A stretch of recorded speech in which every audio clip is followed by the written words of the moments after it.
you'll get that going, will you? You're the technical in charge of person. Cool. So welcome everybody to the first webinar for 2019. A very warm welcome from the South African TA Association, and a warm, even warmer welcome to Sashi. It's lovely to have you in our midst. I was reflecting back on our history, and I think it was, I first came to India to a conference in 2007 in Coimbatore, but I particularly remember you as being on the TEW staff when I did my TEW in, I think it was 2009 in Calicut, journeying together on the train, and the adventures that we had, the introduction that you gave me to the Swami Vyasa in Uti, and how beautiful it was even last year when Derek and I went to India. We went back to connect with him again. So I feel you as one of my beautiful links into India. So I'd like to share with us about your work. I feel that really cool how you take TA and you link it with Tai Chi, and that your passion is for empowering ordinary people. So over to you, Sashi. Thank you. So, hi everybody. Thank you for your warm welcome, Karen. We do go back a long way. And yes, and I'm happy to be connecting with all of you from startup. And my dear friend Diane. We are colleagues and go back longer. We've done a lot of work together. So,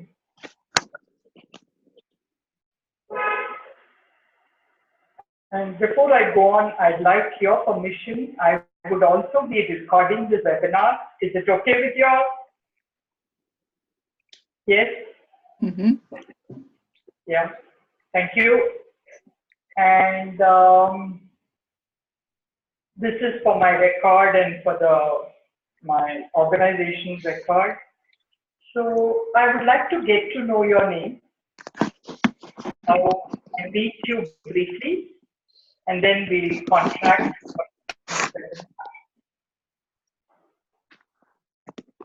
May I come in briefly here to suggest that when we're not speaking, we keep ourselves muted. It keeps the background noise down.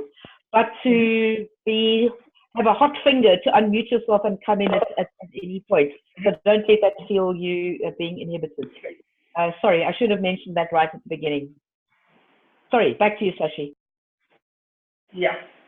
So, and after that, I would like to have a contract with the group, with Alex, Karen, and the rest, about how to be structured today. I have something in mind, an outline. So, but first, getting to know you is important for me.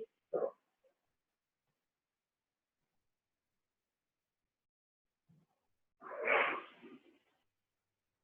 Please. I'll start then, and we already know each other. Can't hear you, Diane. Can you hear me now? Can't hear you. Oh dear. Any better? I can hear you clearly, Di. I can hear you well, Di. Okay. Don't know then.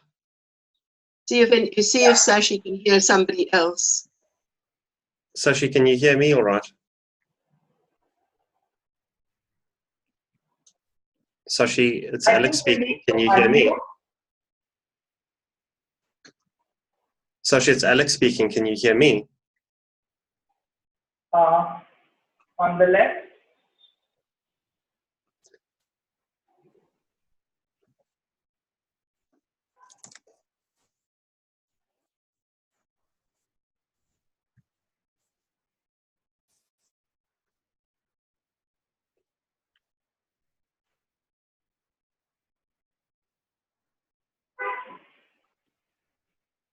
Alex, so why don't you continue introducing yourself and let's see how we go with the sound? I'm just wondering if it's worth even starting to introduce anyone if Sashi can't hear us, and I think that's the issue. Unable to hear you? Sashi, other people can hear me. Okay, so Sashi can't hear me. Let's all unmute would be my suggestion. Please unmute, everybody. The button is on the left-hand corner. I'm sure all of you know it, but still We have. You can't hear. I understand that Sashi is hearing you, Alex. No, I don't think she can. No. Will you send her a chat? I have. Explain. Yeah, now I'm able to hear you. Me, Sashi? Yes, thank you. Brilliant. So I'll start because I perhaps need least introduction to you. But the others, there may be some people who don't know me. I am down in Simonstown, as part of Cape Town, and I've been familiar with Sashi's work for a long time and very much impressed and enjoyed experiencing it. So this is a chance to top up for me, and I'm looking forward. Thank you, Sashi. Welcome there.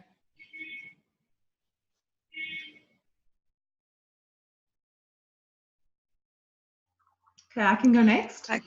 Hi, I'm Layo, and I'm also in Cape Town in Muizenberg, so also down south.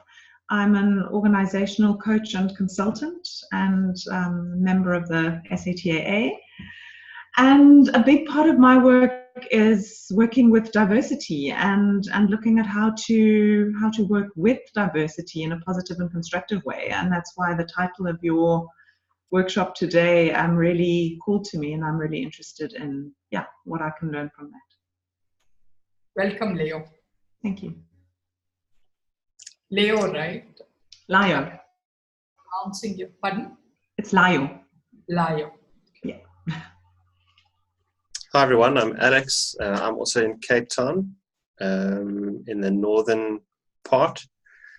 Sashi, it's really nice to meet you, and I'm excited about today's workshop and how you're integrating Tai Chi. I hope to hear a little bit about that, and also how you work with diversity from your perspective. Welcome, Alex.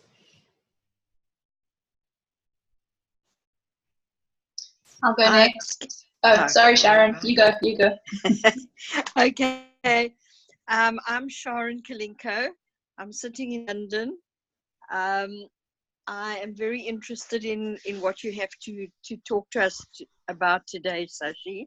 I think we did meet in India when I was there last year.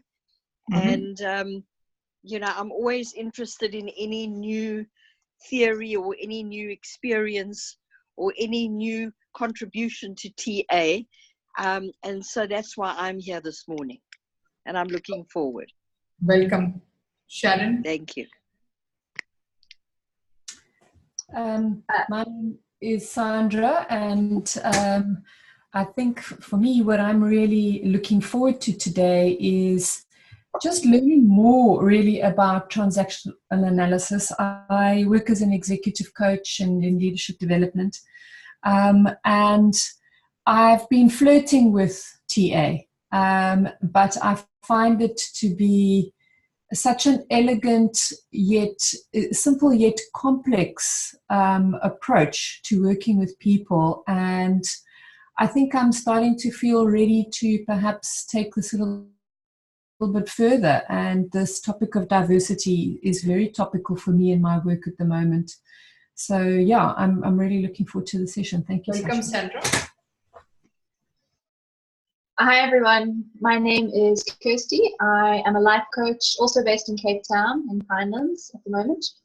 And I absolutely love TA. I love learning. So learning around TA. I'm here for some entry in mine. I also have a few different modalities that I work from. So I think I'm using them together. Usually there's actually something in the context of nice to last bit of what you said. Assessing different modalities, I find fascinating how there's always conflict that runs through. Well, I'm Caroline. I'm from the Netherlands. I work as a teacher of higher education.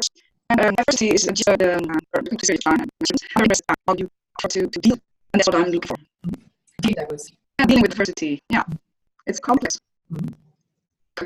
Yes. I How do do not. I say your name? Rao. I'd like to share something. I may not be pronouncing your names well, and I don't want to take too much of time getting to know your names because our time is, we work with a limited time. I suppose that's okay with all of you. So keep correcting me and don't get tired of correcting me if I say your name wrong. So here is a diverse group we are working together. And before I launch into my views, I'd like to check something with Karen and Alex. Karen, you said Alex, you said working in groups is what you indicated in one of your mails. How do we do it online? I'm not aware of that, Alex. Sashi, you let me know how many people you would like in a group and I'll set it up from my side. Okay. And I will let me know how long you want them to work in the groups for. Okay. I'll keep an eye on the time and I'll bring them back after that amount of time.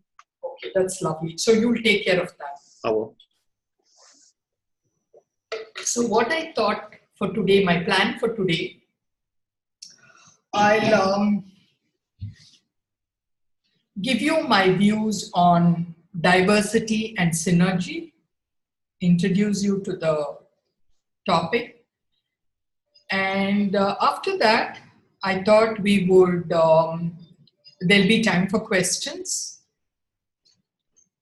And then we'll take it with the group work because I'm not sure of, there seems to be a diversity in needs here.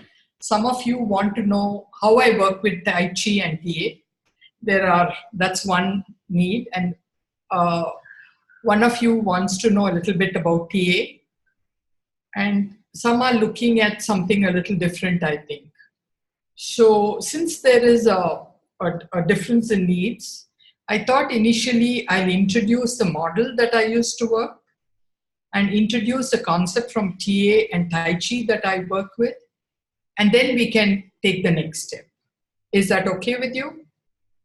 All of you? Yeah. Good. I'd like to introduce myself, or rather the organization I run. I'm the CEO of an organization called Nitya Gurukula. Nitya in Sanskrit means permanence. And Gurukula is a place of learning. It's a community of learning, of learners or a community of learning. So in our center, we do counseling, training, supervision, TA, Tai Chi, and workshops. Are you all understanding the way I'm speaking? Everybody here? Yeah? My pacing is okay? Pacing is okay? Yeah, please stop me. You could do this or this. If you don't, if something is not clear or you want me to repeat. Yes? I think what Karen did in the beginning is good. This is a yes is good.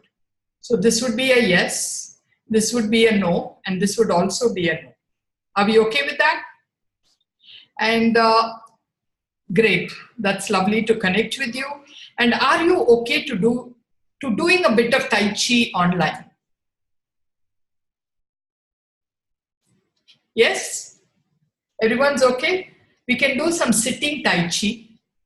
And just to start you off and give you a flavor of what it is.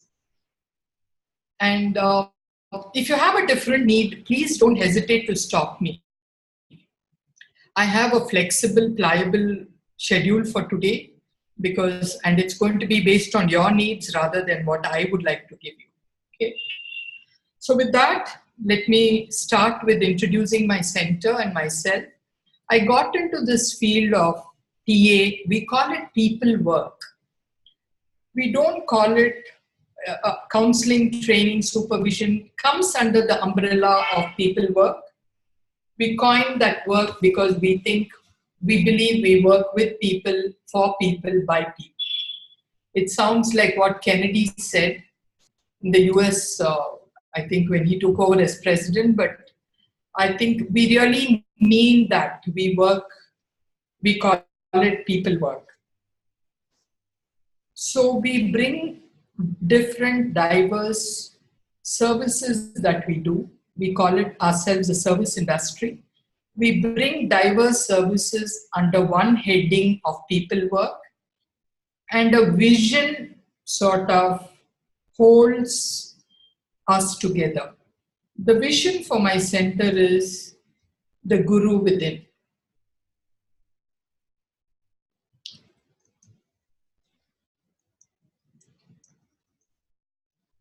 Now, I would like to hear, not two of you can talk. Give your understanding. Yes, Sharon. The Guru for me is the teacher, the ultimate teacher. Mm-hmm. Okay. I think about it as wisdom. Wisdom. Karen. Okay, thank you. An inspiring leader. Okay. With charisma. Mm-hmm. Okay. For me, yeah, sorry. For me, I think there's a difference between how Guru is perceived in the West and how it might be elsewhere in the world. For me, the more authentic meaning of Guru is a person who's integrated their learning and that which they teach, and it involves elements of spirituality and wisdom. Okay. Thank you. Anybody else wants to go? No? So can I proceed? When we chose the word Guru, it came from two different sources. Though I was born and brought up in India, I have a very independent streak, which I wasn't aware of till much later. Brought up in a traditional family also, expected to conform. And when transactional analysis literally helped me find my voice and break free.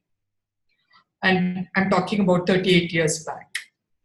So, and then I went to this person, Guru Nitya Chaitanya, who lived in Ooty. That's the Gurukula, we call it. As I said, it's a center of learning.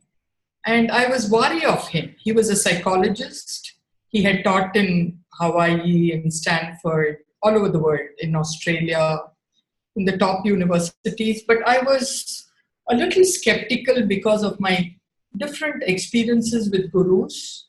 And being independent, I didn't want to be, following anybody. But Guru Nitya was the school he belonged to, or the approach he belonged to, is where they celebrated knowledge, arivu as we call it in Sanskrit. So he gave me an introduction to East-West integration and synthesis some 20 years back, 25 years back. So how do we differentiate integration and synthesis? Integration is when we do a combination where the distinct threads are, and synthesis when we take the essence out of it. This is my explanation. So, and Guru Nitya, I knew him for 12 years, he passed away. And then I went into Sanskrit dictionaries to find out the meaning of what Guru is. Gu means remover. I'm going to write it out in the chat, and later on, if you want, I can send it to you. Gu is remover, and Ru is ignorance. So the Sanskrit meaning of Guru is remover of ignorance, one who shines the light.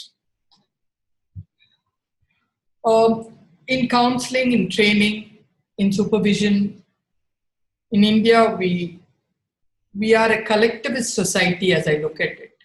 We believe in collectivism, the collective goal or the social goal, family goal is more than the individual. Versus, I think how it is viewed in the West, it's more individualistic. Am I right in my interpretation?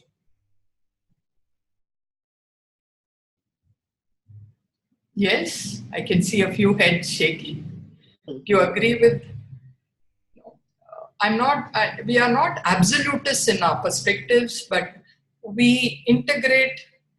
So coming to the Eastern or Indian perspective, I usually say from Turkey down up to Japan, and I'm also doing some research on parenting. So where I came to find a lot of research studies are talking around the East-West difference in approach. So individualist versus collective. So people come here looking to us as gurus, looking for wisdom, looking for light. And our vision in Nitya Gurukula is to help them discover the guru within themselves. And this is what I learned from Guru Nitya Chaitanya Yati, who was my spiritual mentor. So I'm going to stop here. How is it going? Just to check with you. Do you have any questions? I would like to add, Sashi, that the East-West divide that you, I think, correctly identify is not so much East-West when it comes down to Africa, because the African traditional roots, family, community are very similar to India. Okay. And so it's also a sort of north-south divide in some ways. You know, we have both going on in Africa, but I think it's important to just add that. Okay, thank you. So you see a north-south divide there. You're talking about Africa. Thanks, Diane. Anyone else? Sashi, won't you mention again how you saw integration compared with synthesis? Sure, Karen. Thanks for asking. Sorry. Yeah. See, I usually say it with an example from cooking. I suppose it's okay with you all. You've heard of sambar? An Indian curry, okay? Some of you who've been to India know what it is, but for the rest, it will be an Indian curry, okay? Where we use lentils and spices and water to make it. Basically, it's about lentils, spices, and water. I'll simplify it. In an integration, what happens is you can taste the flavors of lentil, spices, and water separately in a sambar, which is not well integrated. But when it's integrated, you have a blend of tastes. So integration means we see the threads, we feel the taste. And in synthesis, there's one essence that comes through, where all these different ingredients and condiments blend to an essence. Okay, so this is the culinary example. Let me use a TA and Tai Chi example to show the difference between integration and synergy. I find the common thread or link between transactional analysis and Tai Chi for me is contracting. And we are developing a concept, I don't know, it's not theory yet, called dynamic contracting, where, you know, I find, I'll explain more when I use the holistic model. I find literally every minute, whether it is coaching, training, or supervision, there is a common thread connecting us to the goal of the service. But there are shifts happening, and the contracts undergo a shift. Now, let me explain with a case study of a recent Tai Chi training we gave for a group of about 7 people, not about 7 people. Now, the age of the group varied from 25 years to 75 years. So you have a span of 50 years there. And the 25 and 30-year-olds and 40-year-olds were agile and brisk, whereas the 70-plus-year-old had a balance problem. So, and we were teaching them Tai Chi for arthritis and fall prevention. We were teaching them as a group. Now, one way we could teach different groups was to bring in what Dr. Lam in Tai Chi talks about, teaching methodology, stepwise progressive teaching. I'm going to break it up for you here, or write it out. So, stepwise progressive teaching.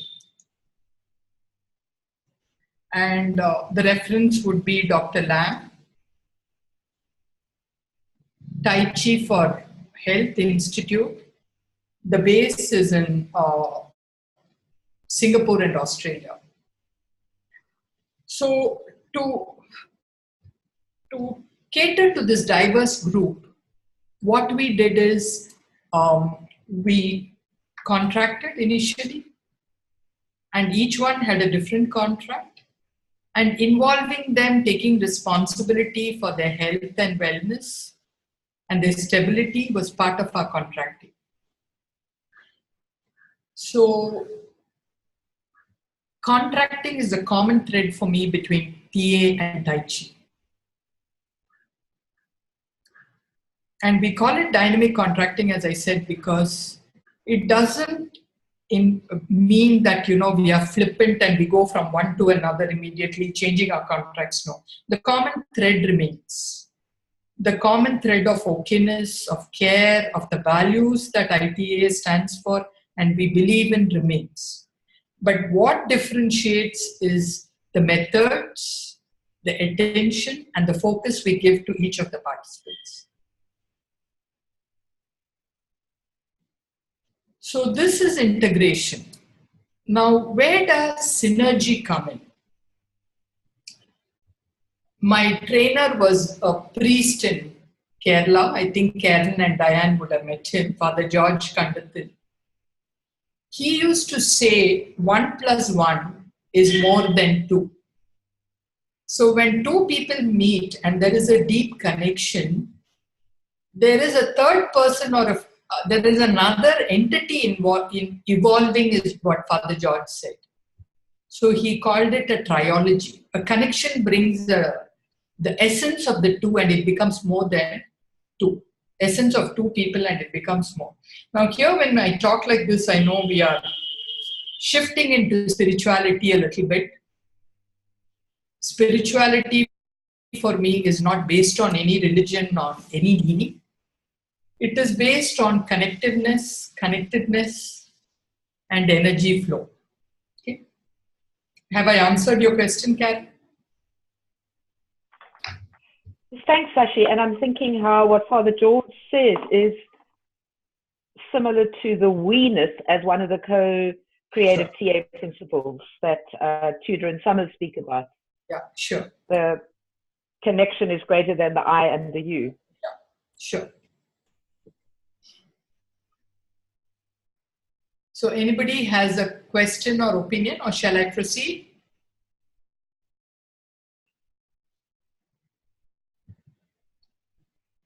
Yeah, proceed. Okay, now I'm going to show you this holistic model.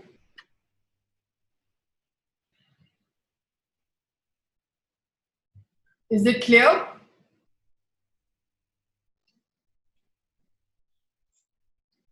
Yes, that's clear. To everybody? I'm going to show you bit by bit at close range so you get a view of the whole.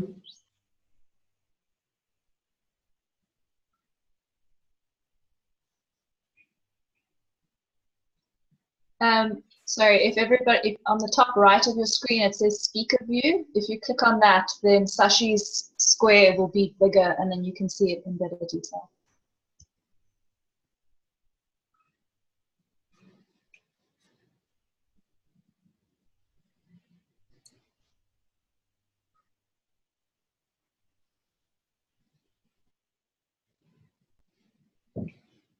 Okay, shall I start talking to it? Everyone's ready? Sashi, Okay. Yes, Alex. can I make a suggestion or an inquiry? If you have this available on your computer, you'll be able to share your screen with us. Okay. I have to do a little bit of searching for that. Okay. I will try to do both, talk to you, keep talking to you. Okay. And let me see if I succeed. I don't get that right. Pardon? I don't get that right. Means I need to talk to you and look for it on the computer. I have it on the computer. Good. So I'll do both, talk to you and search. So, yeah. Just excuse me for a minute, and that's a good idea, Alex. I don't know if I have the latest one. What I'm showing you was the latest one, but I'll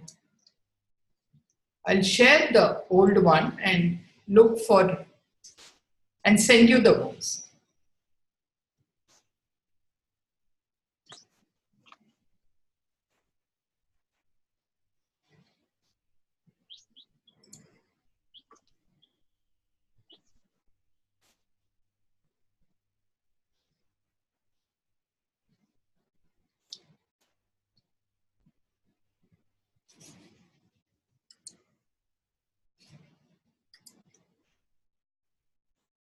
I think even seeing that one in that form did give us a fairly good basic idea. Well, I think it was a basic idea, but it would be good to have it on the screen. Yeah. Okay. I'll try to do both, as I said. Anyway, let me see. It might take a little while. But for now, let me explain this diagram to you, this picture to you. You see many concentric circles here. The innermost one is the biophysical layer of, this is a model of human existence and subsistence. Okay. And please refer to my article in TAJ, the April one, for more detailed information on it and the comparison between ego states and the holistic model. So here I will be giving you just enough for the topic of today. The reason we came up with this model in Nitya Gurukula is looking at a person only at a cognitive and emotional layer was not enough to bring about and to root the people in their changes that they were making contractually. Whether it was counseling or in training or supervision or workshops, I'm talking across the different services that we offer, we felt and we experienced that they needed something more. And one way we brought in that more or integrated the different parts of self, where we are diverse inside us. And I found it very intriguing to hear that the brain is split not only horizontally into the limbic system, the emotional brain and the thinking brain, but also vertically into the TPN and the DMN. Have you heard of this, any of you? Yes or no? You've heard? Others? You have? The task positive network and the default mode network. You can do a Google search on Byotsky and he talks about it. Okay, so there is diversity, plenty of diversity in us, in each one of us, in our brains, in our nervous system, everywhere. So one way of unifying that diversity, of integrating, is this model helped. So we have the physical layer, and we also take what is called the Panjabhutas, the different elements, nature elements to represent us. The earth is the body, the mass. Psychological layer is the fire, one of the elements, the red, which is our emotions. Now we call it the affective or the emotional dimension in us. We have the intellectual or the cognitive dimension, the blue.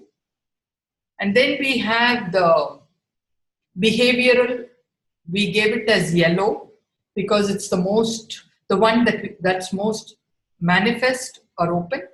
Who brought this? Excellent. Alex, is it? You, Karen, or Alex? Karen. Lovely, Karen. Thank you. That's brilliant.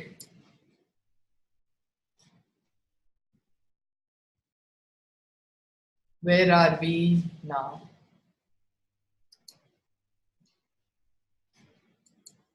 Yeah, and then we have the social layer is our communications and our relationships, and the spiritual layer is the energy that drives or operates these layers. So we have different forms of energies in us. We have mechanical energy, we have chemical, we have electrical energy, thermal energy, the whole works in us.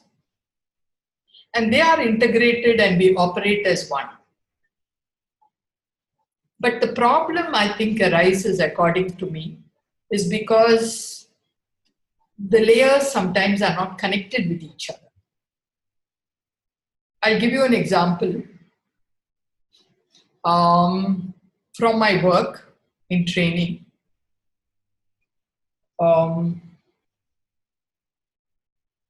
like we are in the process. I run about 2 or 3 groups, TA training groups, one in Coimbatore and one in Chennai.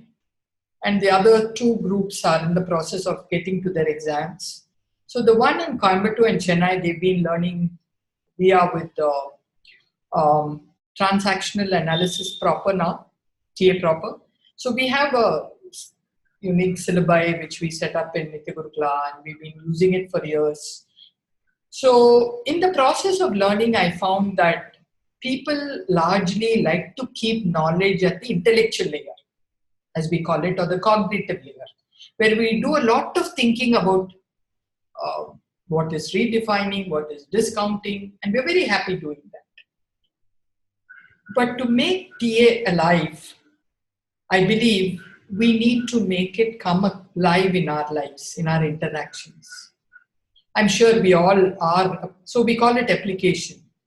But then, how do we make sure that it is there? I use the words we use is, how does it sit at a cellular level inside us? Now, is it a possibility? You know, I'm throwing a big challenge. So how do I take the essence of TA and live it out and act it out and behave it out? So it becomes a part of my life, my personal life, my professional life, and my organizational life. So this is one way we integrate TA into our systems. It is not only there as a cognitive layer, as a theory to be learned for the exams, but I use it in my personal life, I use it professionally, and I use it organizationally, contractually.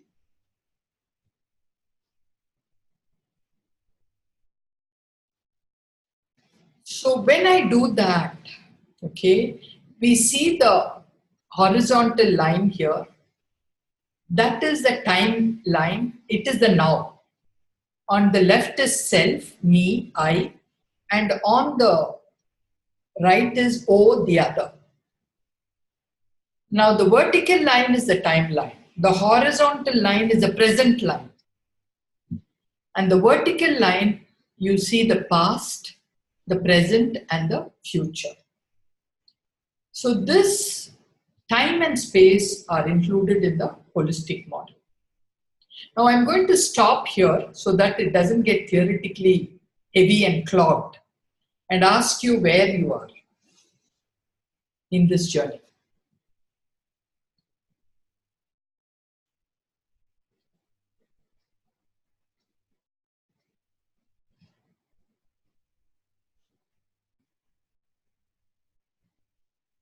I would like to say that I'm appreciating the holistic view that of the person, of the individual, and of their time context.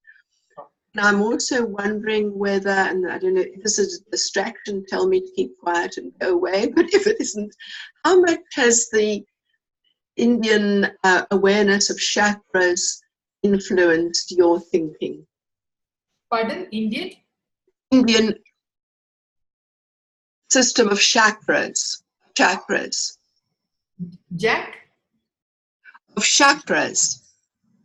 Chakras. Okay.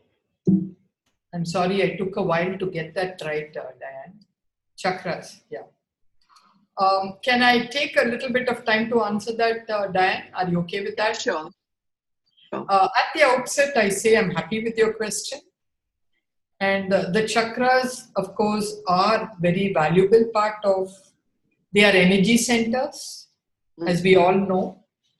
And again, integrating the chakras and using the energies is also about synergy and diversity. So I'll stop with that now. And that's fine.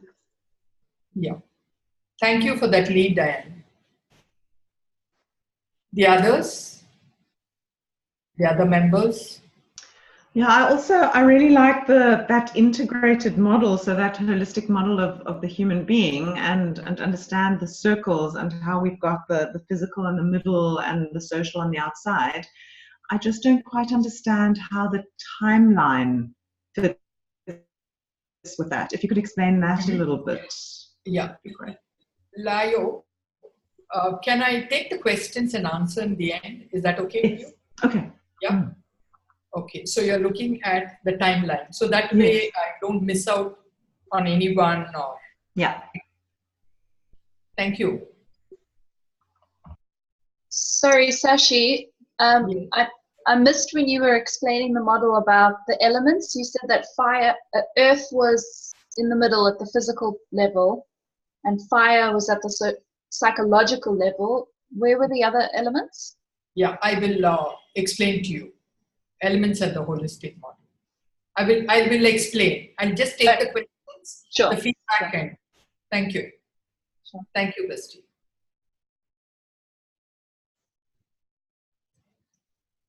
Sashi, I'm fascinated by the almost the metaphor of how you've drawn that timeline as well. As Leo said, that almost a sense of birth and infinity happen more in the almost the spiritual realm, but yet there's something around it coming together in the present.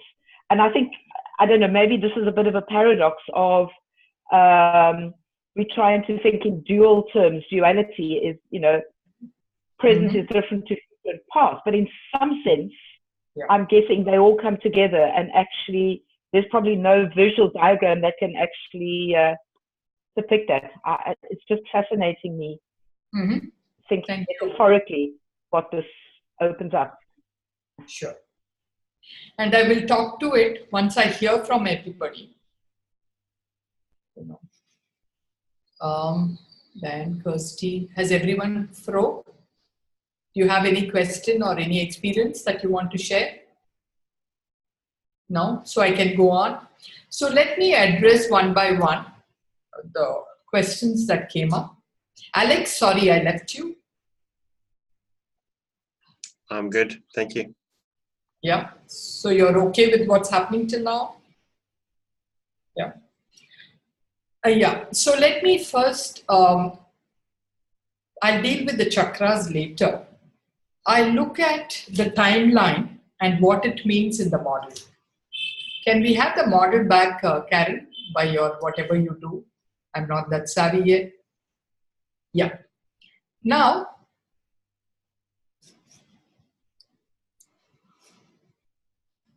these Cartesian coordinates, the vertical and the horizontal line, I have chosen from Nataraja Guru's model of consciousness. Now he says, Nataraja Guru was my mentor, Nitya Guru's spiritual mentor. He got a double doctorate from Sorbonne University in education for this model. Now he talks about consciousness having literally 4 zones. Now first let us look at the lines and then at the zones or the quadrants. Now on the left is the self, awareness or identity of the self, and on the right is the other people that we have come across, connected with and interacted with. Now consciousness also contains the past, the present and our future values, which is the vertical timeline. The I and you at present, for example, if we take this webinar, from my perspective, it is me and you SATA members.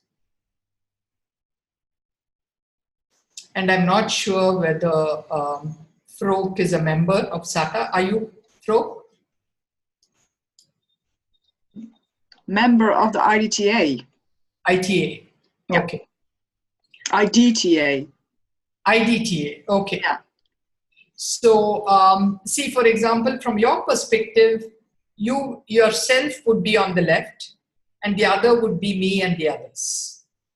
So this line is a line representing the here and now, where we are connecting and communicating. Now, my past and your past is in the timeline, where it is alpha. It starts with alpha. There is a deeper interpretation from one of my colleagues who talks about, not from TA, but colleagues from the Gurukula, Narayana Gurukula Uti. Like, for example, Vyasa Karen, whom you know. He talks about even a past beyond this circle of consciousness, where my unconscious and collective unconscious comes into play. I'm not going into that now. Okay? And the future, it's given with an arrow, because Nataraja Guru says, if eternal values pull us up at present, then we would have a different dimension, is how he's talking about. Okay? The future is, so based on this, am I clear about the horizontal and the vertical line? Am I? Yes? Yeah. So now, what do the quadrants mean? The left-hand quadrant, bottom left-hand, is about me and my past, all my subjective experiences, my learning in relationships. We can even say the games coming from a TA perspective. My script, part of it is in this quadrant, between the me and my birth. It need not be all in a negative sense, but it can be all experiences registered. So he calls it, Nataraja Guru, the subjective inductive quadrant. You can refer to my other article, Supervision in the Indian Context, where I talk more in detail about the quadrants. I'm not sure the year it was published. I'll tell you in a while. Now, on the right-hand side below is I'm talking in a subjective perspective. It's my experience with the outside world. O can be other or the outside world.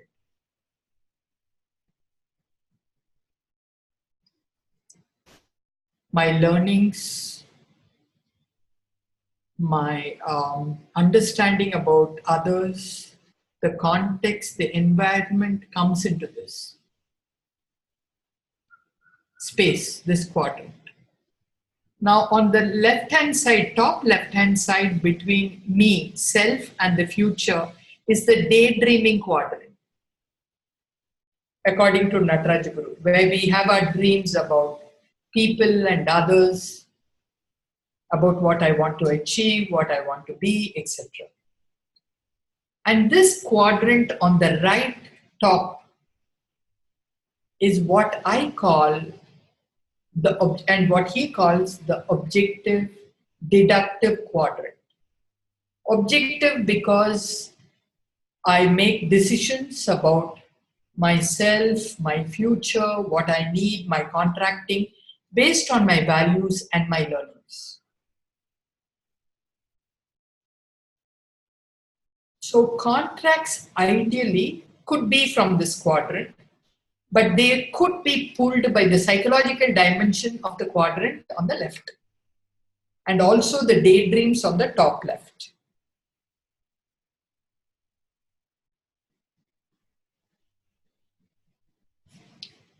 Now, to complete this model, explanation of this model, I'll take off from where Karen left regarding the spiritual element.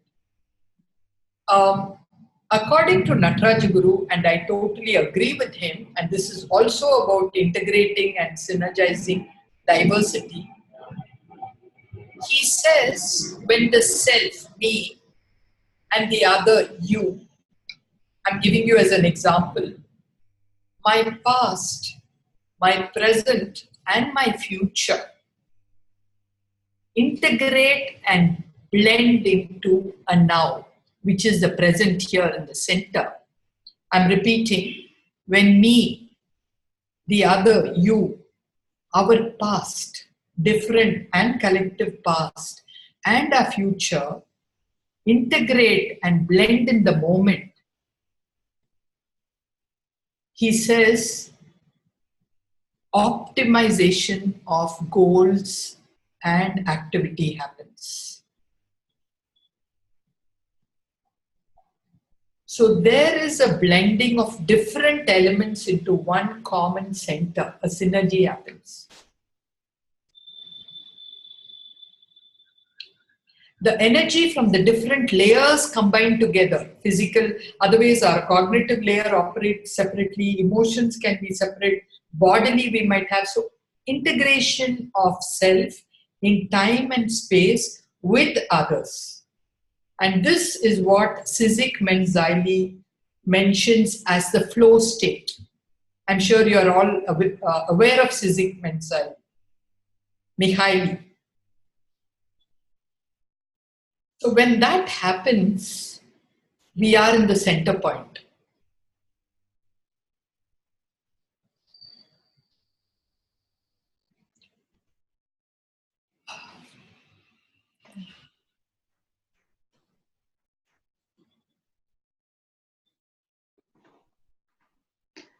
Can you repeat that last, what you said, what we should be aware of? Yeah, when we integrate and blend self,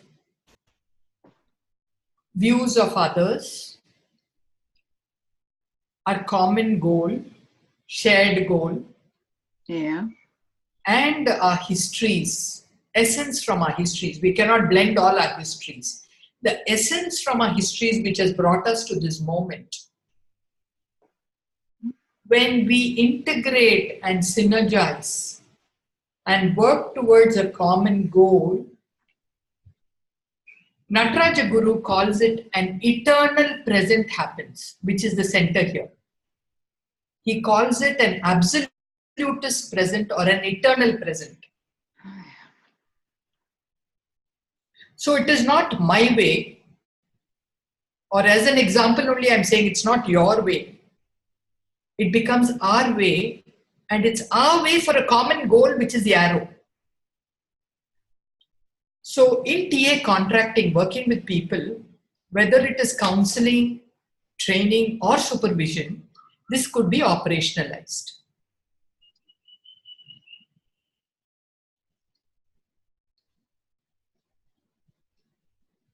Now I'm going to give you a case study from counseling to explain this. Okay? We had a client last week who had been to some gurus and she stopped sleeping. She just stopped sleeping for the past month or two. I'll give you a bit of a background. Let us call her Rama. Her name is something else. She has a formal education. She's a graduate. She has a family, 2 sons, and husband and extended family, her in-laws, decent, good relationships. The son brought her for counseling. And she had been to this guru some 6 months or a year back and had experienced astral travel.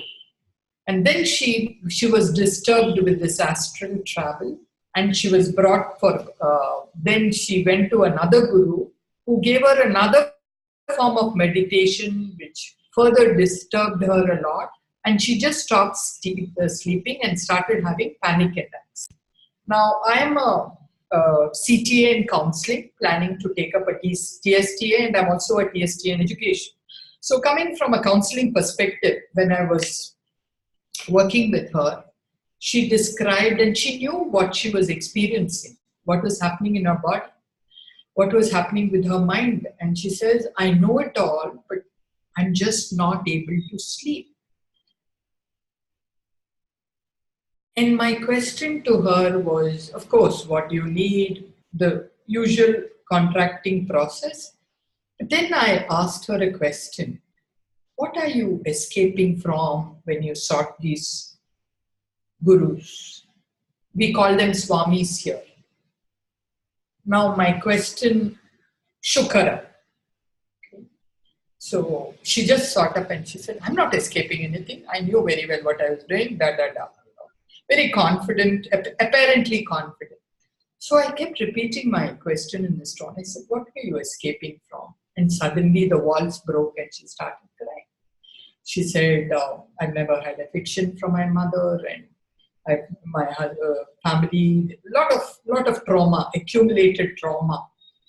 And so now I'm slowly stepping back from counseling in my organization because a view is building that only Sashi can do counseling, and she's a magic worker, and which I'm very uncomfortable with.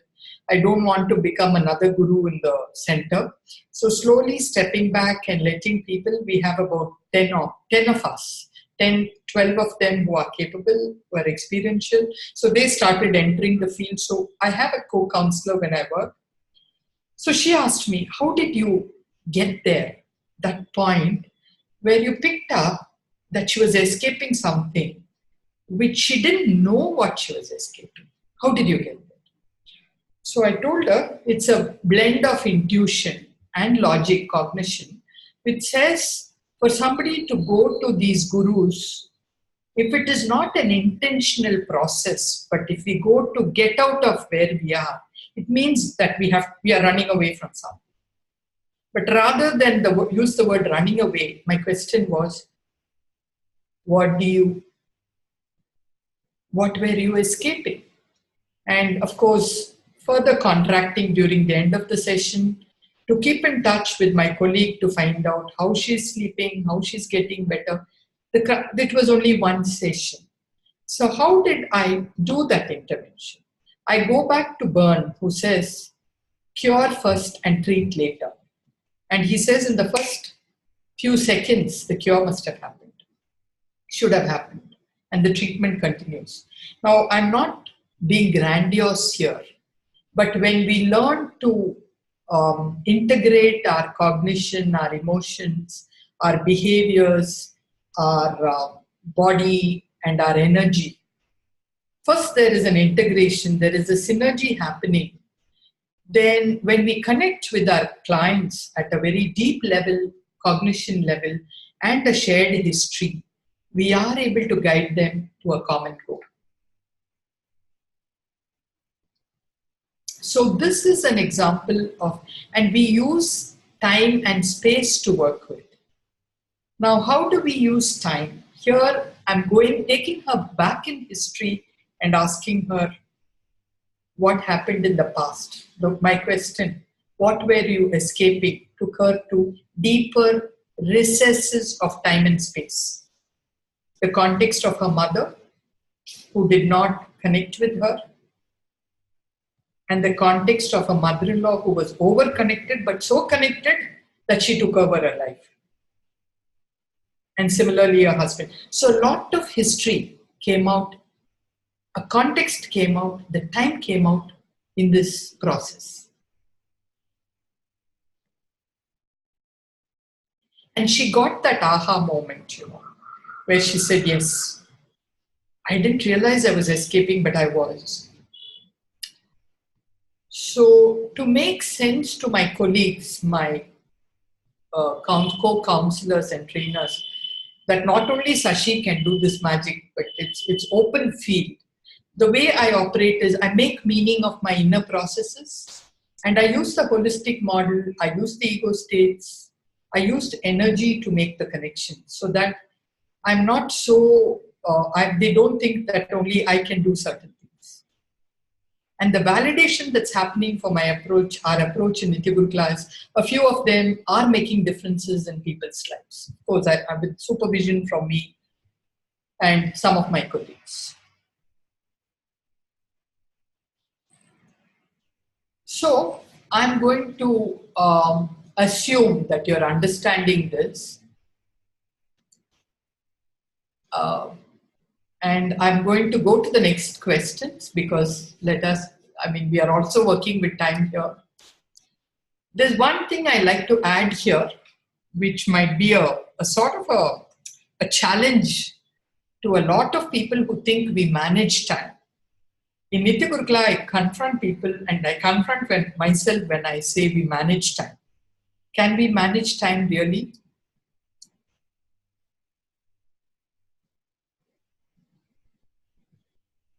Should we?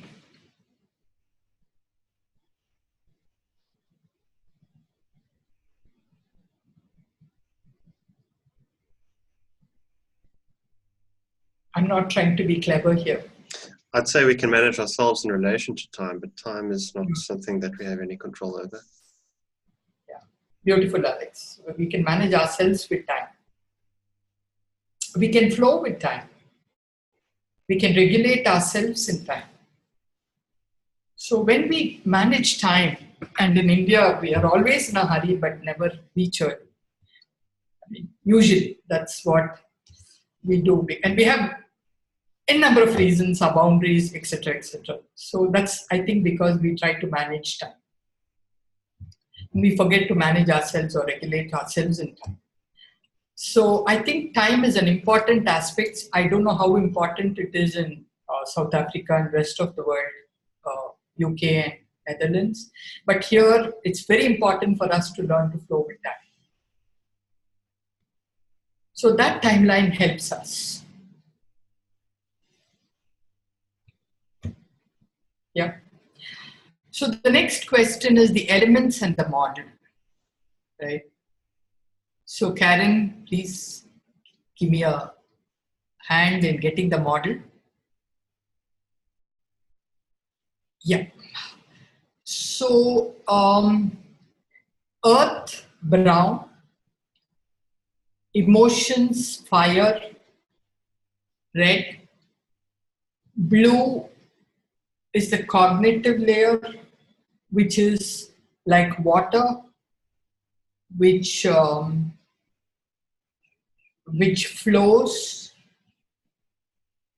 1 minute. So we have earth. The yellow line is air, symbolizes air. So how many elements do we have here?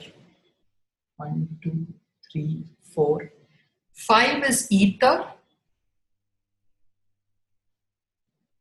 And the green one is a combination of the others elements.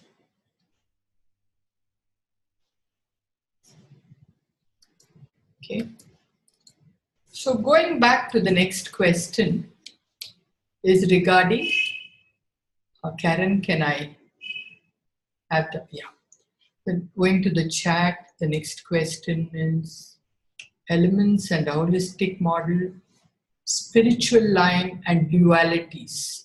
I think I saw the spiritual line, the eternal values, we give our interpretation of eternal values. For me, I've taken from Alderfer, the management expert who talks about ERG, existence, relationship, growth. And I also bring in the opposite of what Jackie Schiff's discounting stood for. She talks of discounting, I'm leaving out blah, blah, blah, the internal mechanism, etc. Discounting some aspect of self, other, and the context. So in Nitya Gurukula, we sort of integrate self, other, and the context and blend. So when we make a decision, like with this client Rekha, when Rekha say, as I told you, the name is not important. Now, I make sure that the changes she makes in counseling does not disturb her family, her relationships, and her environment. Now here we put in a little bit more energy into addressing the families, which may not happen in the West, is my imagination or belief. And when we work in training also, we ensure contractually, that's where dynamic contracting comes to play, that the theory is not used against the family. Because they would go and say, okay, my mother-in-law, you did this, it happened to me. In my family 38 years back, TA was banned because I used it to analyze my relationships, myself, the whole works, and talked endlessly about it, and they said enough of TA. You don't talk. It took a long while for that ban to be lifted. So we ensure that self, other, environment balance is maintained. That's another way we maintain diversity and integration and synergy. And here I use a Sanskrit word, dharmic. Dharmic is not necessarily what is just only. It has to be just in time, in space, in context, with self and the other. Now, to get to that center point is not easy.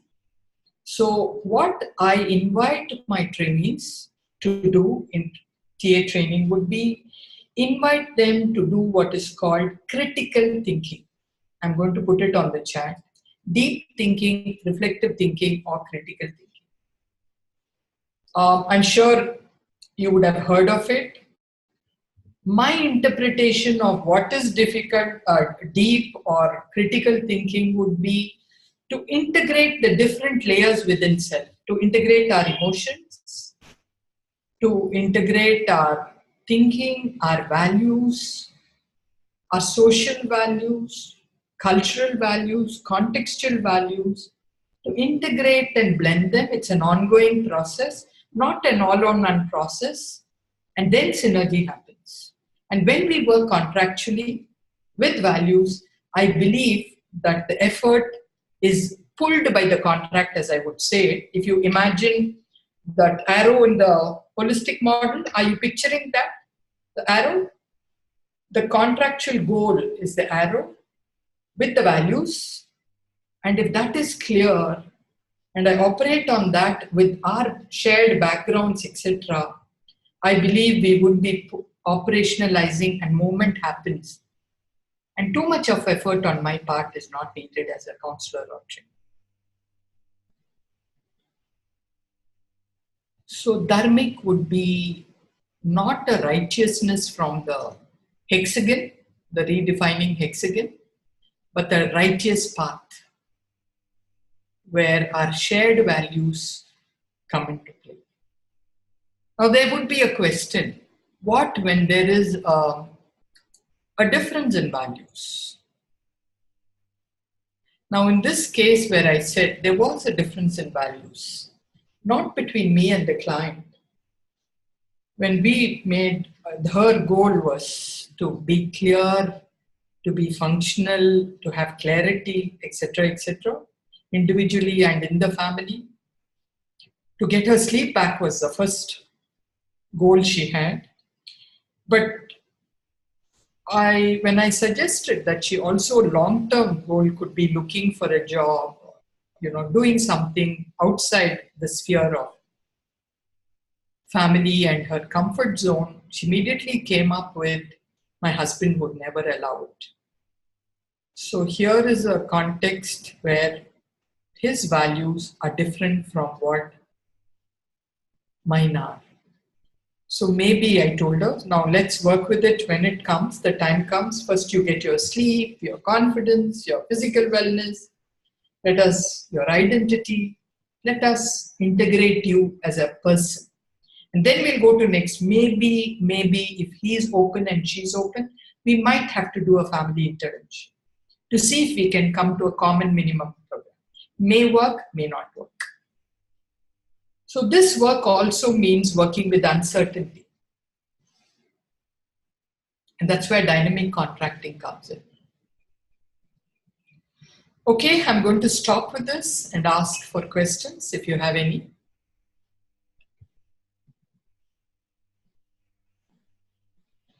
If you don't have questions, you can give me your feedback now. How are you experiencing this process? Is it going the way you want? Do you want something different? Sashi, sorry. Yes. I have a question about you said while you're working with your clients to integrate, there shouldn't be disruption within the family or work or basically anything outside of her. So I'm struggling to understand exactly how that would happen, how that wouldn't happen, because surely if there's changes or transformation within the self, that will have a ripple effect outside of yourself. Sure. So can I so before you answer, so when you were connecting the Dharmic principles, was that the answer to the question, that it's something about everybody's playing their part and it's understanding that and integrating it and not trying to change it? Or was it something else? No, that's a beautiful way of saying it, Kirsty. I like your question and your interpretation. However, there is a slight difference in the way I use this, what I said. I don't work under the assumption that disruption is wrong or bad. I think some imbalance is essential and maybe necessary to come into a state of balance. And I also make a statement to my trainees that we are not work in progress. We are not. So in this context, I would say, how do you keep the family or the larger goal also in picture when you are changing? So yes, there will be a disruption. Now, how will you regulate your change so that you don't upset the balance too much? And it could be simple as stroking the partner or the mother-in-law or the father or the child. So use simple ways to stay connected. So that change does not isolate you, because you also need that process. You also need that, they need you. So how to change and manage that change? Through strokes, through connection. Yeah? Have I answered, Kirsty? It's making me think of, it's almost like a removal of ego in some ways. I guess I'm just looking at that explanation of the word guru, removal of ignorance. Because my experience is that when people start to transform, they become a lot more assertive. And then you almost feel a bit justified in, they almost overdo it and go the other way. Yeah, so sure. I think what you're saying is to avoid that and have that disruption outside is a very grounded okayness. Yeah. Yeah. I don't know if that makes sense, but I think I'm making sense of what you're saying. See, I like this discussion, and I'm assuming the others are with us. And I would, expand it and extend it, Kirsty, to say that it's expansion of the ego. Especially in the Indian context, I find we need an ego, an identity, so that we are not walked over or squashed. That's my experience. Okay. So, but keep it a porous one, not a hardened one, where the identity is frozen with this is only me. So sometimes now this is where I clearly integrate TA and Tai Chi. How do I use my body language, the mannerisms, my gestures and postures to express myself in an assertive way? And sometimes when I pick up, it might be threatening. My voice, like Eric Burns, the connection would be a sweatshirt. You know, he talks about the racket sweatshirt we wear. So that connection, so that I don't wear my sweatshirts, and a simple postural or a voice difference brings about a difference in the relationship. And they do go through a disruption. A husband is shocked that his wife can even express. And then comes the voice, the tone of voice. So and she would pitch it high, and then, so it is a fine balance or a fine dance. Yeah? Yeah, thank you. Welcome. So shall we go in for a small work group? A small activity? Are you open to it? The group? Or do you want more discussion? What is your preference? I am with you. So whatever is good for you holds good for me. So tell me what you want. I've become quite curious about how Tai Chi now comes into this and whether we can experience some of that. Okay, Layo. And what about the others? I'd like, Diane? Sandra? I have a question. It's really making me think about organizational systems. Mm-hmm. And what you're speaking about is high levels of almost personal self-awareness and discipline to apply this. Mm-hmm. And I'm very curious about the application to this, to broader organizational systems where you're working in a very diverse environment, with people from really diverse backgrounds. So yeah, just a question of curiosity. Okay, I'll just check with the others and get back to you, Sandra. Yeah, what about the others? Are you okay to extend this dialogue and not have a work group? To go in for Tai Chi? The Tai Chi would also be great, so I'm open either way. We do both if we can. Okay, we can manage both. Let's give it a try. Okay. And I'm going to suggest something. Diane has some idea of Tai Chi. She's regularly learned from here and practices regularly, I think. Am I right, Diane? I'm afraid my practice has fallen a bit by the wayside of late. Oh, okay. So otherwise I was going to request her to do a demo, but then now I also would like to answer your question. Is that okay with Alex? Has he left? Is that anyway? Yeah, it's fine with me. Yeah.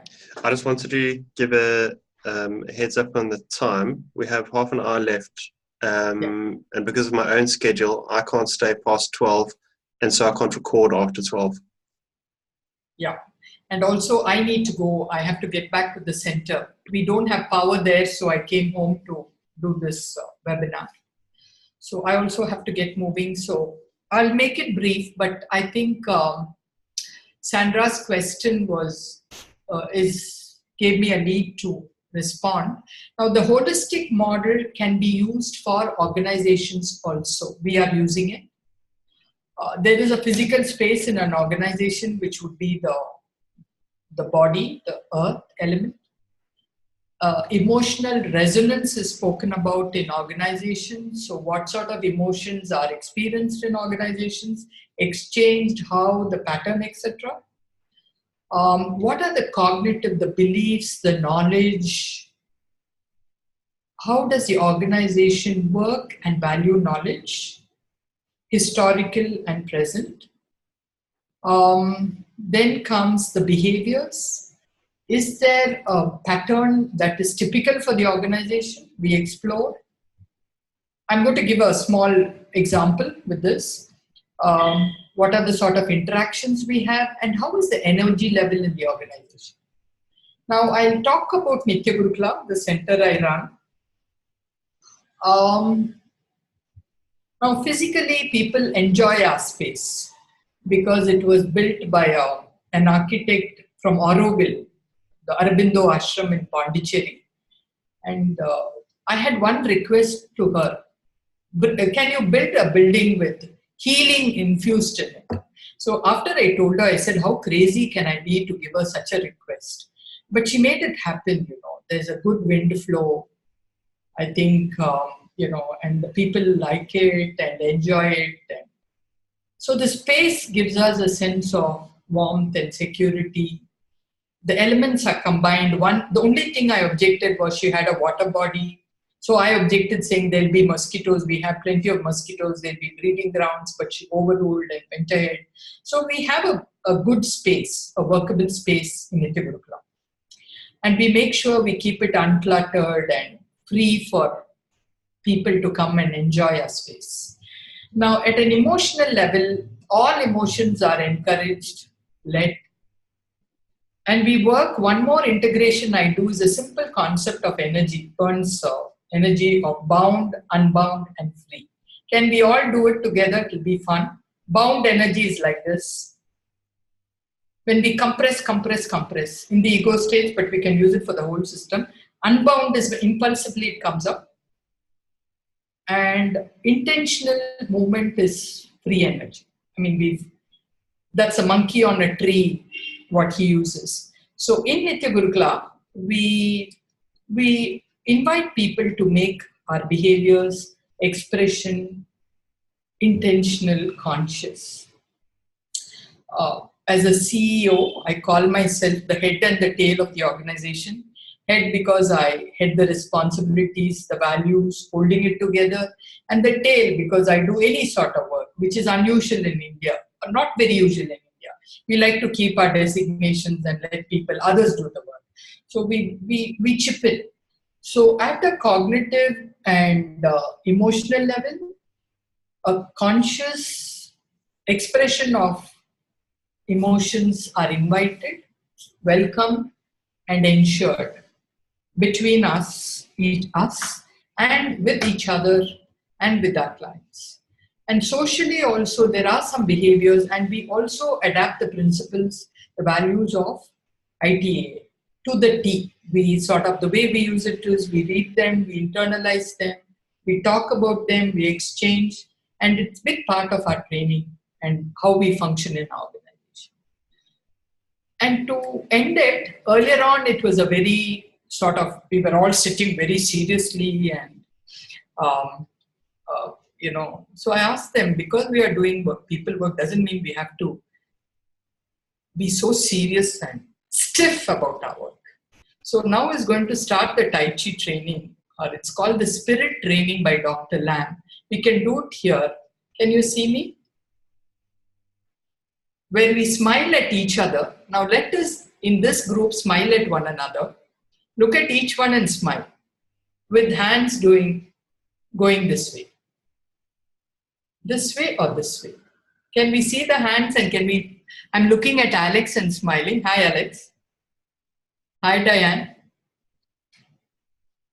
Hi, Kirsty. Hi, Karen. Hi, Fruke. Hi, Sharon. I'm missing Sandra here. Are you there? Is Sandra though? I am here. Hi. Hi, Leo. And you can look at each other and smile. So our day in the organization starts with a smile and starts with Tai Chi. And we end it with Tai Chi also. And we work at different levels. Some are counselors, some are trainers, some are staff who take care of the cleaning. So in an organization, we have our hierarchies, we have our boundaries, but the common goal is what brings us together. So the contract for Nitya Gurukula would be, what is the goal each one achieves for the organizational growth. Okay.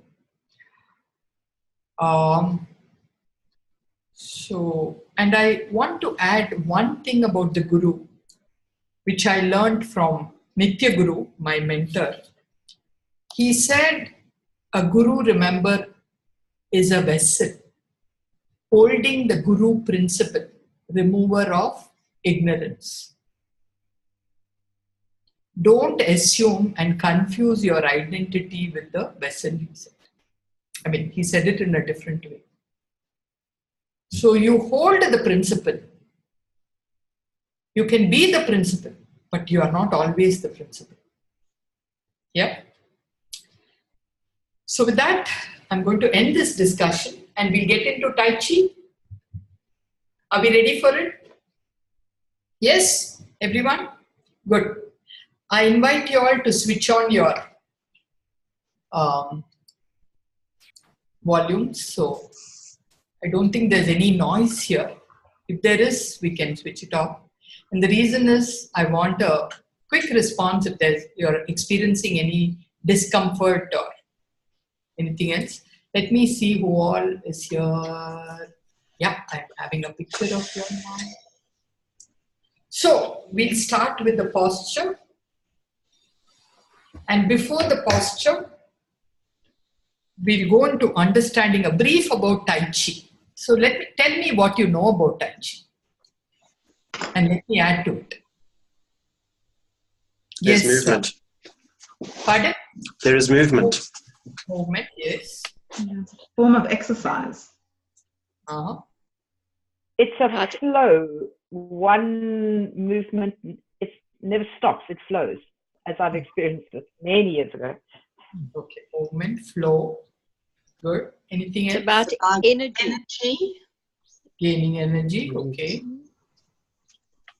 There's a much deeper part beyond the movement around aligning your mind with your body and how you work with intentionality. Pardon? You? Work with intentionality. Aligning is purposeful. Sure. Beautiful.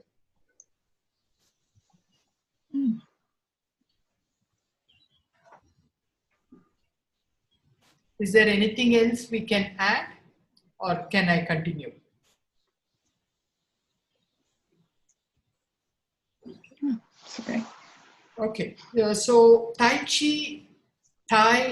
Chi means universe, brilliant.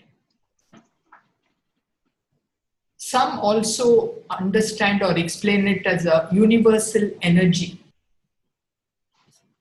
No, it is all that you have mentioned. It is a movement. It is a flow. It has a flow, a flowing movement like Karen said. There is alignment and working with intentionality. So Dr. Lam, whose model of Tai Chi I follow, it's called Tai Chi for Health Institute in Australia.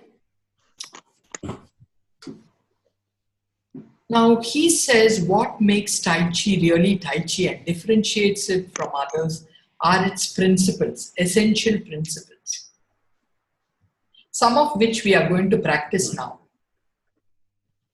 Again, Can you repeat it, please? What Yes, makes it sure. different? Are the principles. Other principles. Yes. Different from? From other forms of exercise. Okay. Like aerobics or even yoga. Okay. See, I was a yoga teacher years back. I do some stretches and yoga, but I moved on largely to Tai Chi because I just love the movement. You love the warmth? Movement. Okay. Yeah. Diane and I are known. I mean, we've not done it in the past for dancing when we listen to a music or a beat. So I love movement. I love dance. And this is one way I can give expression to my passion for movement. So there are essentially 6 principles, but I'm going into just a few You can go to my article. I'm not going to refer to it now. It gives in detail, because I would like you all to at least get some idea of what it is, and then you can take it from there. What I'm going to practice with you is what is called Qigong. Qigong is an energy exercise.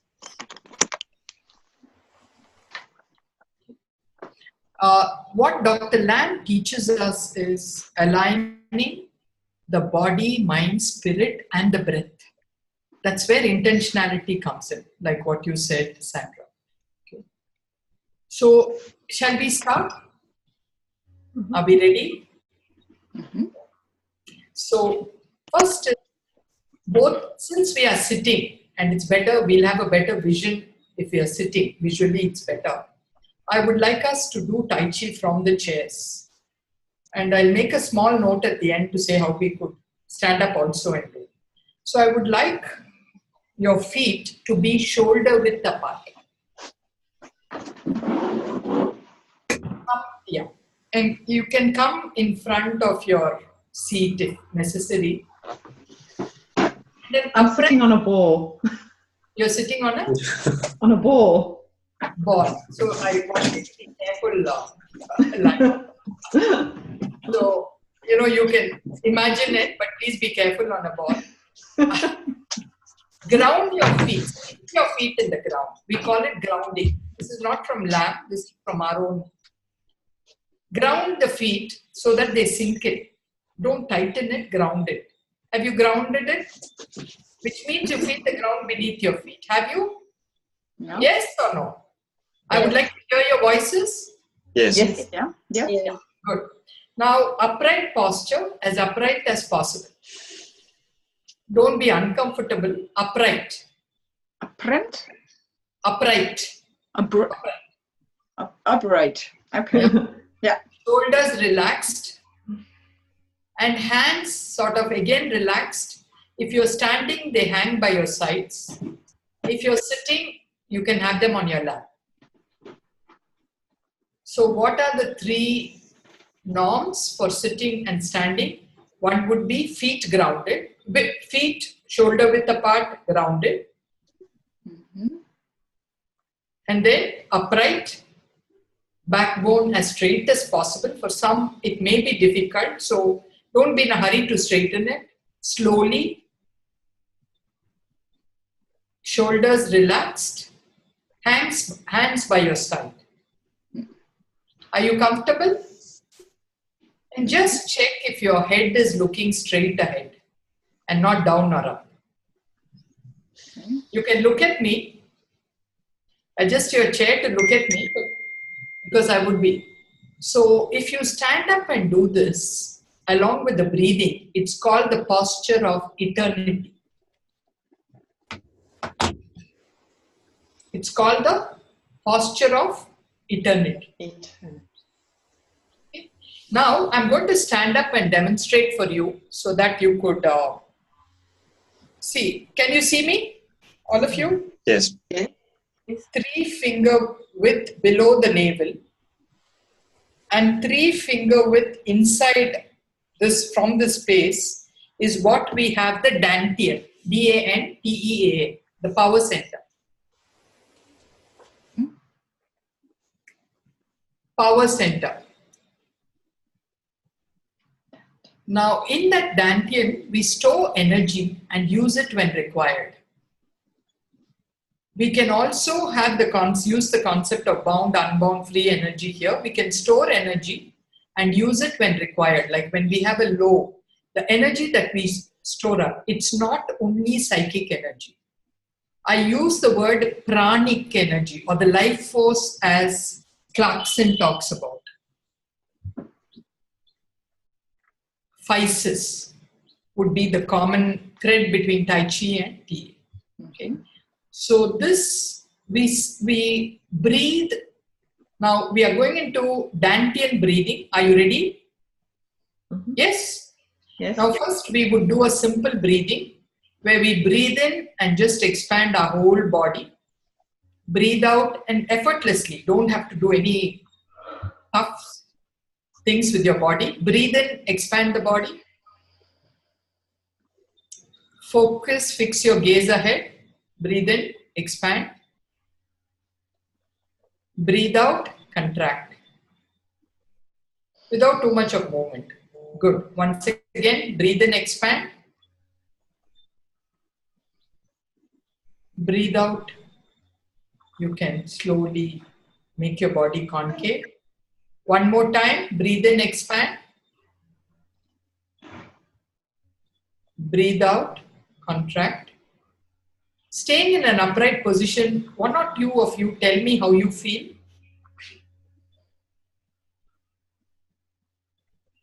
Calm. Yeah. Tell me. Pardon? I didn't hear you. Balanced. Balanced, okay. One more person. Clear. Who said that?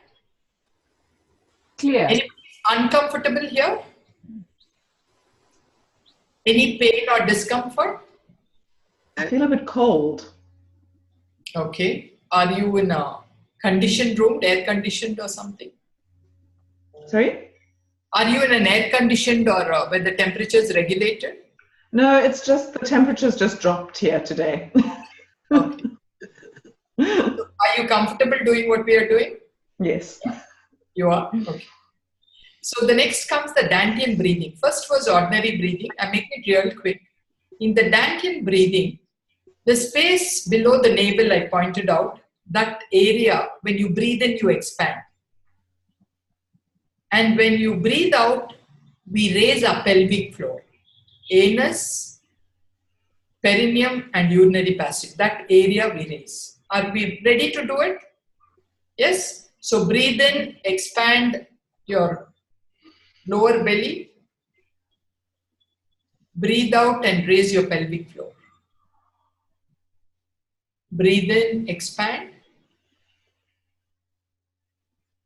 Breathe out, concave. One more time. Breathe in, expand. Breathe out and raise your pelvic floor. You're all comfortable? Yes? Now we go to what is called the Tai Chi Posture, where it's bringing the hands together like this. So the palms face each other and the width would be head level width with fingers pointing upward. Fingers pointing upward. The idea behind this, there are acupressure points in our palms, and when there is they face each other, there is a communication going on between the acupressure points and the energy flow is enhanced. So breathe in,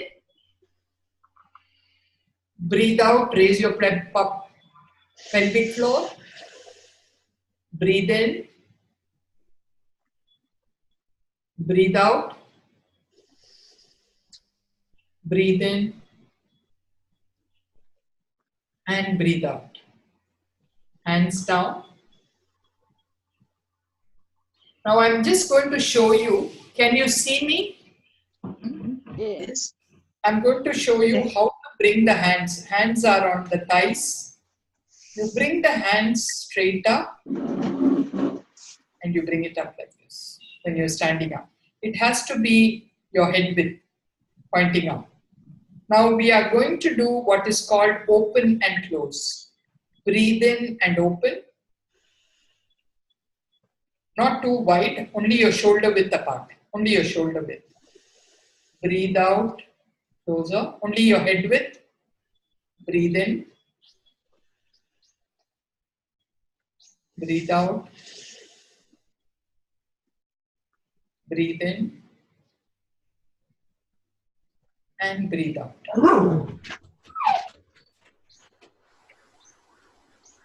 Bring your hands down. I thought I heard a sound.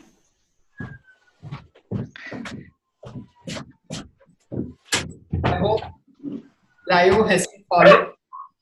No, I'm here. Sure. They're still on your ball, right? Yep. Okay. So I'm inviting you all. This is 3 simple Tai Chi movements, Qigong movements. Doctor, if you want, you can watch his videos. He gives some free videos. If you want to become part of his training group, do.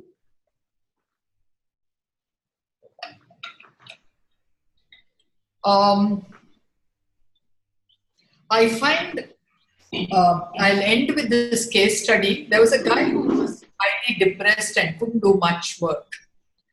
So it was a coaching that I was doing for him. He's an industrialist and steadily losing money in his industry.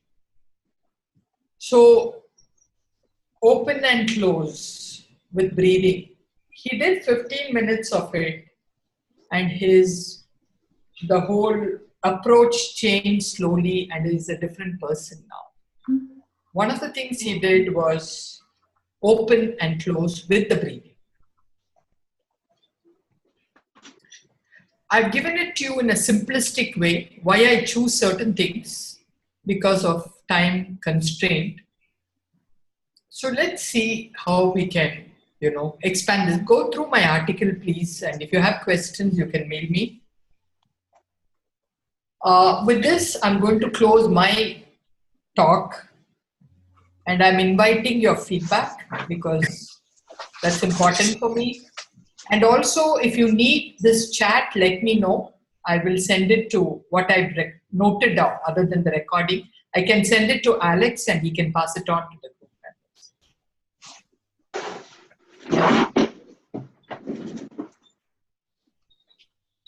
Yeah, your feedback, please.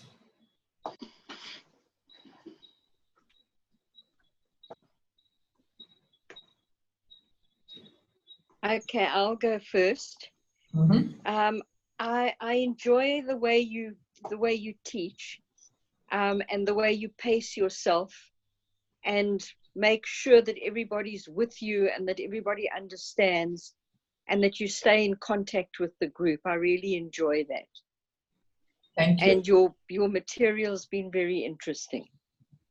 Thank you. Thank you, Sandra. Sharon. But Sharon. Yes. Sorry. It's okay. Shall I go? I love the example you gave. That helped me to understand a bit more what you wanted to explain. So that was very useful. Mm-hmm. Thank you. Thank you, Flo.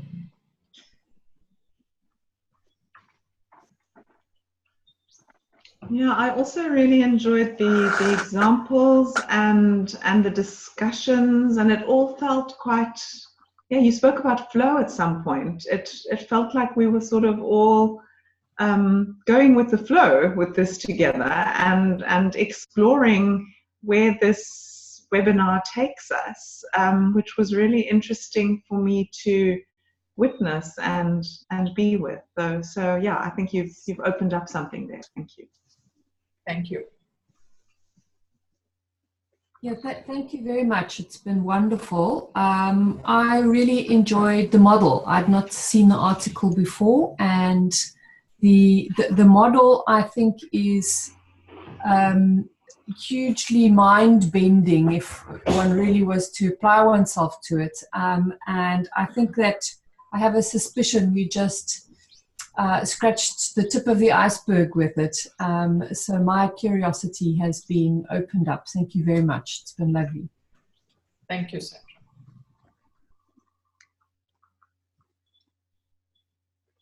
I've been fascinated. Sorry, Kirsty. No, that's okay. You go, Karen. I've been fascinated by the image of your model and how there's some resonance with other models of consciousness, which is it's not surprising. But it's just so wonderful when different things come together. I'm thinking of Wilber's 4 quadrants of inner and outer, individual and collective, and I'm very curious to link the two. And I think the thing that stands out for me as well is this isn't just you imparting knowledge, you're really living it, and that's a very tangible thing, even through a screen. So thank you for that. Thank you. Karen. Sashi, I really enjoyed this webinar. There's all different bits in my brain that were like twanging at different parts of other things that I've looked at or experienced in the last few months. So I feel like it's all leading me towards somewhere, and this kind of helps me along on that journey. So thank you. And also like the way that you presented everything, being very fully present in the moment. So thank you. Thank you. Thank you, Kirsty. Sashi, I really enjoyed your presence. Thank you. I felt connected to you and the group. I enjoyed the balance between theory and engagement and practice in the webinar. And about your model, I enjoy that it incorporates both time and other people. Thank you. Thank you, Alex. And thank you for arranging this webinar. You too, Karen. It's been wonderful meeting you. You're very welcome. Yes. Has everyone spoken now? I would like to give my personal feedback, which is that I very much enjoyed your model being brought to life for me more thoroughly. And like Karen was integrating that with my own experience of other models, which is very exciting for me to find congruence there. I also would like now to formally thank you, Sashi, on behalf of SATAA for being willing to do this with all of us. And I think for me, what you have brought today was a perfect illustration of the difference between integration and synthesis or synergy, because you embodied beautifully exactly what you were teaching us, what you were sharing with us, and your practice and your essential being provided that synergy, that experience of synergy. So I think you have given us a great gift today of your thinking, your feeling, your behaving, and your essential being. So many, many thanks. You've all been very gracious and it's been lovely. Thank you so much. Bye. I think we have 5 minutes more, according to you, Alex. So if you want to do something, I'm open. If you want, or we can end.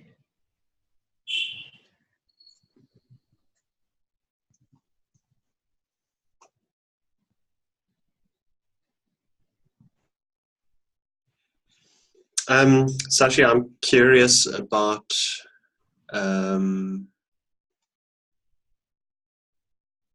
what the gurus would have done in the example of your client that caused the sleeplessness.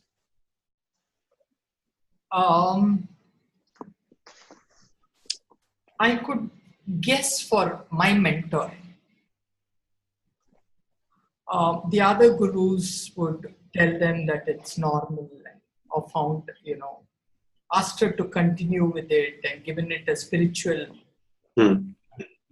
twist. I'm being quite ungenerous here, but that's what I think some people would do, or find a sort of they won't call it a pathology or what's wrong with you that you cannot, or you may not even need that sleep, is what they would say. But a large chunk of the way I'm integrating TA and experience in India is based on what my practical experience with Guru Nitya was. He taught me to teach the dying, die with dignity. Now that was, when he said it to me, I thought he was crazy. I mean, Guru Nitya, I tested him in many ways, just to see if he's really what he is. And he did impart that, you know. I worked in the cancer wards for about 12 years, and I could be with the dying, and they chose me to be with them, and even to make dying a beautiful and a dignified process. So, and I worked across age groups, and it helped me when my parents died, both of them. So, he had this absolute scientific precision, Guru Nitya, in the way he approached. He knew engineering. I mean, across he knew. His knowledge base was vast. And he had this deep connection with humanity. So I think that's what worked. Why it worked, what he did. So he would, I suppose, be okay with my interpretation. Or he would have even given a Freudian interpretation, maybe. He, being a psychologist, he was well versed with Freud. And so that's my imagination, how they would deal with it.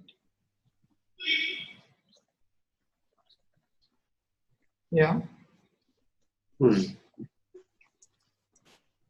I think we can have one question. We have 2 minutes. If you want, or we can close.